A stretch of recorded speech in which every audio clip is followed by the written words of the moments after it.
ഓം നമോ ഭഗവതേ വാസുദേവായ. പ്രിയ സജ്ജനങ്ങളെ, എല്ലാവർക്കും നമസ്കാരം.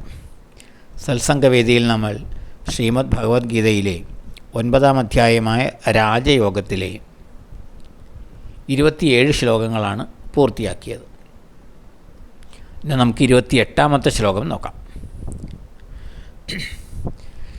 ശുഭാശുഭഫലൈരേവം മോക്ഷ്യസേ കർമ്മബന്ധനൈർ സംന്യാസയോഗയുക്താത്മാ വിമുക്തോ മാമുപൈഷ്യസി.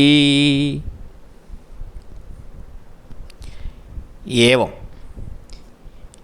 ഇപ്രകാരം സകല കർമ്മങ്ങളും ഈശ്വരപൂജയായി അനുഷ്ഠിച്ചാൽ ശുഭാശുഭഫലൈർ, ശുഭവും അശുഭവുമായ ഫലങ്ങളോട് കൂടിയ അഥവാ പുണ്യപാപ ഫലങ്ങളോട് കൂടിയ കർമ്മബന്ധനൈർ, കർമ്മബന്ധനങ്ങളിൽ നിന്ന് മോക്ഷ്യസേ, നീ മുക്തനാകും. വിമുക്ത, അങ്ങനെ മുക്തനായിട്ട് സംന്യാസയോഗയുക്താത്മാ, സന്യാസയോഗയുക്തനായി മാം ഉപൈഷ്യസി, നീ എന്നെ പ്രാപിക്കും. ഇപ്രകാരം സകല കർമ്മങ്ങളും ഈശ്വരപൂജയായി അനുഷ്ഠിച്ചാൽ, ഫലചിന്ത കൂടാതെ ഈശ്വരാർപ്പണമായി അനുഷ്ഠിച്ചാൽ, ശുഭവും അശുഭവുമായ ഫലങ്ങളോട് കൂടിയ അഥവാ പുണ്യ പാപ ഫലങ്ങളോട് കൂടിയ കർമ്മബന്ധനങ്ങളിൽ നിന്ന് നീ മുക്തനാകും. കാരണം കർമ്മങ്ങൾ അനുഷ്ഠിക്കുമ്പോൾ അത് ഫലചിന്തയോടെ ആയാൽ അത് ബന്ധനത്തിന് കാരണമാകും. എന്നാൽ ഈ ഫലേച്ഛ കൂടാതെ ഈശ്വരപൂജയായി കർമ്മങ്ങൾ ചെയ്താൽ അതിൻ്റെ ഫലങ്ങൾ നിന്നെ ബാധിക്കുകയില്ല. അതുകൊണ്ട് അത്തരത്തിൽ കർമ്മങ്ങൾ ചെയ്താൽ ഈ പുണ്യപാപ ഫലങ്ങളോട് കൂടിയ കർമ്മബന്ധനങ്ങളിൽ നിന്ന് നീ മുക്തനാകും. അങ്ങനെ മുക്തനായിട്ട് സന്യാസയോഗയുക്തനായി എന്നെ നീ പ്രാപിക്കും, ഈശ്വരനെ പ്രാപിക്കും.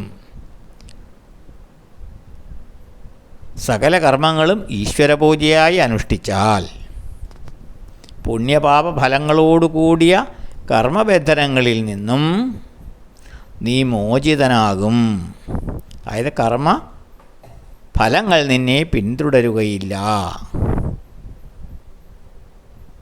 പരിത്യാഗഭാവത്തിലുള്ള സന്യാസയോഗത്തോടെ മുക്തനായ നീ എന്നെ പ്രാപിക്കുകയും ചെയ്യും. ഈ ലോകത്തിൽ ജീവിക്കുന്നിടത്തോളം കാലം നമുക്ക് കർമ്മങ്ങൾ ചെയ്യാതിരിക്കാനാവില്ല. കർമ്മത്തിന് ഫലവും ഉണ്ടാകും. പുണ്യകർമ്മമാകട്ടെ പാപകർമ്മമാകട്ടെ, അതിന് പുണ്യഫലമാകട്ടെ പാപഫലമാകട്ടെ, ആ കർമ്മത്തിന് ഒരു ഫലവും ഉണ്ടാകും.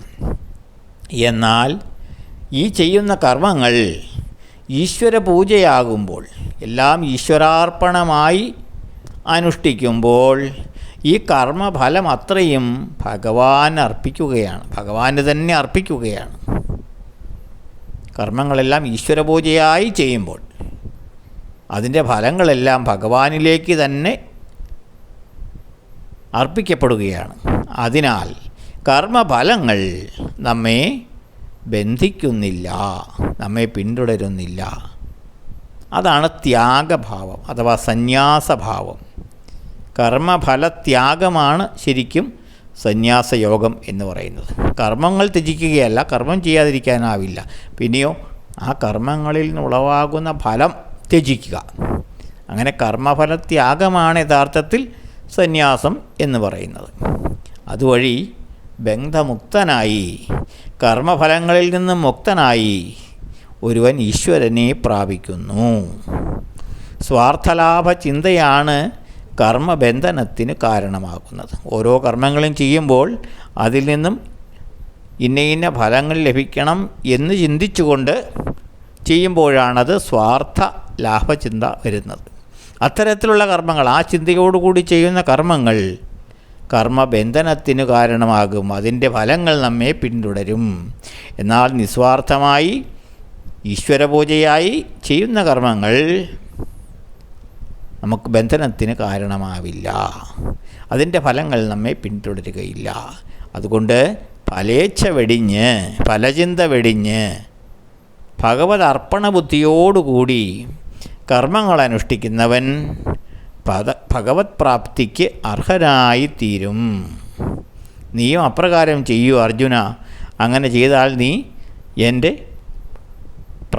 എന്നെ നീ പ്രാപിക്കും, എൻ്റെ പ്രീതിക്ക് നീ പാത്രമാകും എന്നാണ് ഭഗവാൻ ഈ ശ്ലോകത്തിലൂടെ അർജുനനോട് പറയുന്നത്.